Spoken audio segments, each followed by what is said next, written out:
பிரியமானவர்களே, ஆண்டவரும் அருமை ரட்சகருமா இருக்கிற இயேசு கிறிஸ்துவின் இனிய நாமத்தினாலே இந்த காலை வேளையிலே உங்களை நான் வாழ்த்துகிறேன். மீண்டுமாக உங்களை சந்திப்பதிலே நான் அதிகமாக மகிழ்ச்சி அடைகிறேன்.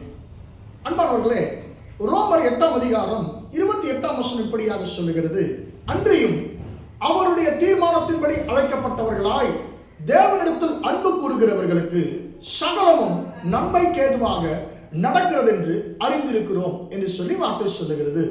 பிரியமானவர்களே, இந்த காலை வேளையிலே கர்த்தர் உங்களை பார்த்து சொல்லுகிறார், உங்களை என்னை பார்த்து ஆண்டவர் சொல்லுகிறார், என் மகனே மகளே, நீ என்னுடைய தீர்மானத்தின்படி நீ அழைக்கப்பட்டிருக்கிறாய். நீ என்னுடைய என் மேல நீ அன்பு கூறுகிறவனாய் இருக்கிறபடினால உன் வாழ்க்கையிலே நான் செய்ய போகிற எல்லா காரியமும் உனக்கு நன்மையாகவே நடக்கும் என்று சொல்லி கர்த்தர் சொல்லுகிறார். அன்பானவர்களே, சில நேரத்திலே கர்த்தருடைய கிரியைகளை நீங்களும் நானும் புரிந்து கொள்ள முடியாது, அது நம்முடைய புத்திக்கு எட்டாது. ஆனால் அன்பானவர்களே, நம்முடைய வாழ்க்கையிலே கர்த்தர் அனுமதிக்கிற ஒவ்வொரு தீமையும் கர்த்தர் நம்முடைய நன்மைக்காகத்தான் கர்த்தர் செய்கிறார் என்பதை நீங்களும் நானும் உணர வேண்டும். பிரியமானவர்களே, உதாரணமாக நாம் பார்க்கும் பொழுது தாவீதின் வாழ்க்கையில நாம் பார்க்கும்போது ஒரு பெரிய ஒரு கோலியாத்தோடு கூட தாவீது யுத்தத்திற்கு போக வேண்டியதான ஒரு சூழ்நிலை ஏற்படுகிறது. யாராலும் கோலியாத்தோடு கூட யுத்தத்துக்கு போக முடியல. எல்லோருமே கோலியாத்தை பார்த்து பயந்து கொண்டிருக்கிறார்கள். யுத்தம் பண்ண வேண்டிய சவுல் ராஜா கோலியாத்துடைய வார்த்தைகளை கேட்டு கலங்கி கொண்டிருக்கிறார், என்ன செய்வது என்று சொல்லி. ஆனால் தன்னுடைய சகோதரர்களுக்கு போஜனத்தை கொண்டு போனதான தாவீது கோலியாத்தின் வார்த்தைகளை கேட்ட பொழுது அவருக்குள்ள ஒரு வைராக்கியம் வருகிறது. அவர் சொல்லுகிறார், இந்த பெலிஸ்தீனோடு கூட நான் யுத்தத்துக்கு போகிறேன், நான் யுத்தம் பண்ணுகிறேன் என்று சொல்லி தாவீது சொல்லுகிறார். ஆனால் சவுல் ராஜா தாவீதை பார்த்து சொல்லுகிறார், அந்த பெலிஸ்தீனோடு யுத்தம் பண்ணுவதற்கு உன்னால முடியாது. ஏனென்று சொன்னால் நீ இளைஞன், அவனோ தன் சிறு வயது முதல் யுத்த வீரன். இந்த இடத்துல கர்த்தராலே தெரிந்து கொள்ளப்பட்ட சவுல் கர்த்தரை குறித்து அவர் யோசித்திருக்கணும். கர்த்தர் அவர் மகா பெரியவர், அவர் சர்வ வல்லமையுள்ள தேவன், அவரால் முடியாதது ஒன்றுமில்லை, எல்லாம் சவுலுக்கு தெரியும். ஆனால் கர்த்தரை குறித்து தியானிப்பதை விட்டுவிட்டு கோலியாத்தை குறித்து அவர் தியானிக்கிறார், கோலியாத்தை குறித்து அவர் யோசிக்கிறார். ஆனால் அன்பானவர்களே, தாவீது கோலியாத்தை குறித்து எதுவுமே யோசிக்கல.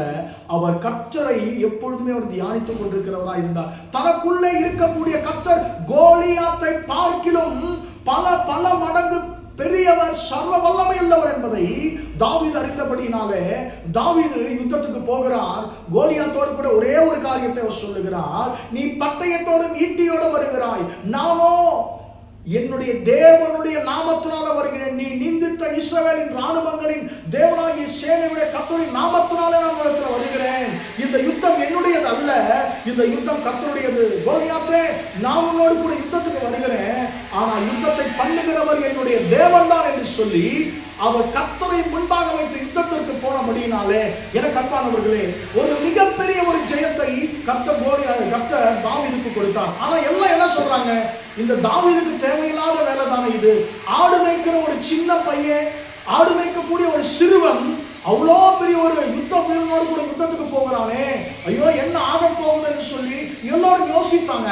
ஆனால் கர்த்தர் ஒரு திட்டத்தை வைத்திருந்தார். என்ன தெரியுமா, அவ்வளவு பெரிய ஒரு பிரச்சனை, ஒரு பெரிய ஒரு நெருக்கம், ஒரு பெரிய ஒரு கோலியாத்தை கர்த்தர் ஏன் கொண்டு வந்தார் என்று சொன்னால், தாவீதை இந்த உலகத்திற்கு அறிமுகப்படுத்துவதற்காக, தாவீதை ராஜாவாய் கர்த்தர் அபிஷேகம் பண்ணப்படுவதற்கு ஒரு அஸ்திபாரத்தை போடும்படியாகத்தான் கோலியாத்துடைய சம்பவத்தை கர்த்தர் தாவீது வாழ்க்கையில் அனுமதித்தார்.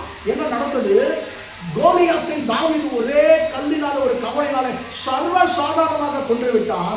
அப்பொழுது தாவீது எல்லோராலும் ஏற்றுக்கொள்ளப்படுகிறார். இந்த சிறுவன், இந்த வாலிபன் ஒரு சாதாரணமானவன் அல்ல, இவன் பயங்கரமான பராக்கிரமசாலி, யுத்த வீரன் என்று சொல்லி ஜனங்கள் அவரை ஏற்றுக்கொள்ளுகிறார்கள். அதன் பின்பு கர்த்தருடைய வேலை ரொம்ப ஈஸியா முடிஞ்சிருச்சு. பின்னாட்களிலே தாவீது ராஜாவாய் ஏற்படுத்தப்படுகிற பொழுது ஜனங்கள் எல்லோரும் அதை ஏற்றுக்கொண்டார்கள். காரணம் என்னன்னு கேட்டா, தாவீதின் வாழ்க்கையில கர்த்தர் கோலியாத்தை கொண்டு வந்தது தாவீதினுடைய நன்மைக்காக. அன்பானவர்களே, நம்முடைய வாழ்க்கையிலே நிறைய கோலியாத்துக்கள் வரலாம். கோலியாத்தை போன்ற பெரிய பிரச்சனைகள் வரலாம். ஆனால் கர்த்தர் சொல்லுகிறார், நீ என்னுடைய தீர்மானத்தின்படி நீ அழைக்கப்பட்டிருக்கிறாய் என் மகனே மகளே. நீ என்னிடத்துல நீ அன்பு கூறுகிறபடினாலே உன் வாழ்க்கையில கோலியாத்துக்கள் வந்தாலும், உன் வாழ்க்கையில பார்வோன்கள் வந்தாலும் அதை நான் உனக்கு நன்மையாகத்தான் நான் முடிய பண்ணுவேன். கோலியாத்து எழும்புகிறது உனக்கு நன்மையாகத்தான் முடியும் என்று சொல்லி கர்த்தர் சொல்லுகிறார். நாம் கர்த்தரால் அழைக்கப்பட்டிருக்கிறோம், நாம் கர்த்தரால் அன்பு கூறுகிறோம். நமக்கு ஒரு நாளும் நமக்கு கர்த்தர் தீமை செய்ய மாட்டார். எல்லாவற்றையும் கர்த்தர் நன்மையாக முடிய பண்ணுவார். ஜெபிப்போமா?